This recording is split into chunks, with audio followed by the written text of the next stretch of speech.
Alright YouTube, welcome to part 2, and in part 2 I'll be showing you guys the build quality of each console and the controllers. My last video I had to end it early because somebody was at the door and stuff like that.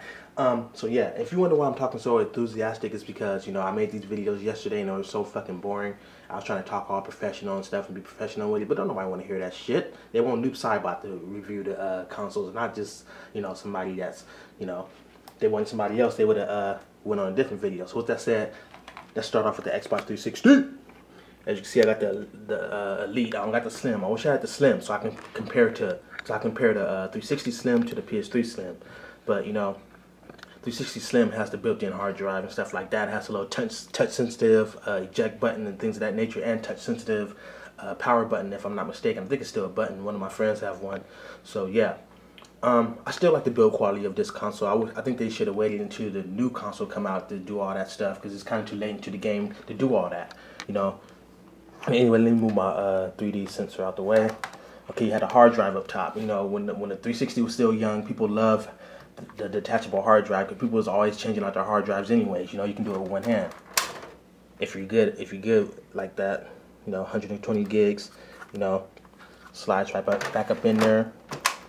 Okay, so when the consoles first launched, I forgot to mention that. I was going to mention that in some of my first video. When the 360 first launched, and correct me if I'm wrong. If I get something wrong, don't be being stupid, calling me a nigger and all that shit, and the black monkey. You know, they ain't all that serious. Just say, hey, Noob Saibot, you got this wrong. This is what this is, and this is what you said.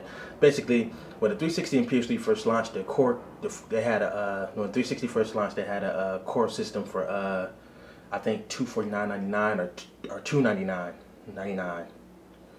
And it had the 20 gig system for $349.99 or $399, something like that. And yeah, in the PS3 system they had the 20 gig for $500, $499.99, and they had the 60 gig for $600. So yeah. Let's get back over to the Xbox 360 and show off the build quality. Now, Microsoft still went with the disk tray drive, you know, which I hate. I don't like that, you know. They should have upped their game, but you know, the disk tray drive is still good. But you know, the thing about the Xbox 360 console, it jams, you know. And people say don't stand it up like I got mine stood up like that, but even when it's turned the regular way, it still jams. So unless you got a game inside of it, it won't jam. You got the little sensor right here. You got the memory card slots right there. You got the wireless controller sync button right there, power button. You got the USB ports inside there, which is hidden by a door. And then Microsoft also went with the option of detaching your faceplate, so you can put on another one. Now you look like Terminator with his skin off. So yeah, you can put on like a sports team faceplate and things of that nature, if you will. Alright, cut that loud motherfucker off real fast. Alright, so yeah. In the back you got a USB port. I mean, yeah, you got one USB port. You got the regular AV connection. And you got the HDMI port, which the first consoles did not have an HDMI port inside of it, correct me if I'm wrong. And in order to have digital sound, you have to have this right here. This little dongle with the digital cable hookup, you know, but the PS3 has that built into it. That little digital cable, optical cable. That's what I'm looking for. That's the word I'm looking for. Alright, the PS3. And no, this is not a controller. This is just a storage thing. Alright, PS3 build quality. PS3, you know, PS3 got the little, you know, thing where you can slide in the disc and stuff like that. It sucks it right up. I do not like the PS Slim for a couple of reasons. No piano black. I used to love my piano black, and I hate these buttons. I don't like the buttons. I want the little touch sensitive things they had before.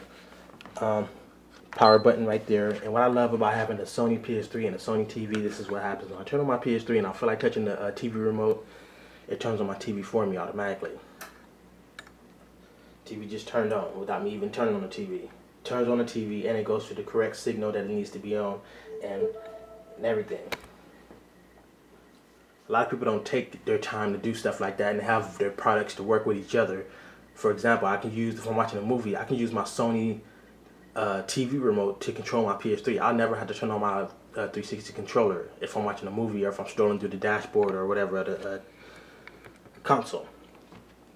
two USB ports in the front, like the Xbox 360, but I hate this little lip that's sticking out right here. It makes it hard to plug in USB ports and stuff like that. The charging cable, since you're right here looking at the charging cable, is hellified short for the PS3. I don't know what the hell Sony thinking, giving you like a 2-foot charging cable for your controller, as if you're gonna sit 2 feet away from your TV and charge your controller. On the other hand, the Xbox 360 has a longer controller charger or whatever. You can sit way on the couch, you can be walking around and charging your controller. In the back, you got a USB. You got one USB. Yeah, you got one USB port. You know, I use that for my for certain things. You got an HDMI port. You got the regular AV hookup or whatever, or component cable hookup, and you got the power adapter brick plug in and all that. Now onto the controllers.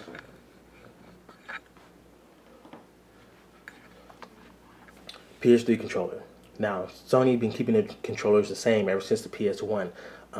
DualShock 2 came out when the PS2 came out. You know, it was better, had rumble, had better components, better electronics and stuff like that, and better feedback as far as in gaming and stuff like that. The DualShock 3 controller is the wireless, it's the Bluetooth, not wireless. Well, it's the same thing to me.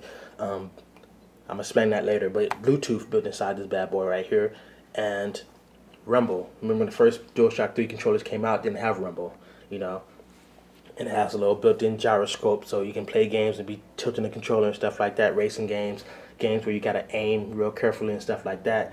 PS3 still has some technology built inside of it that haven't been utilized by some game developers and stuff yet.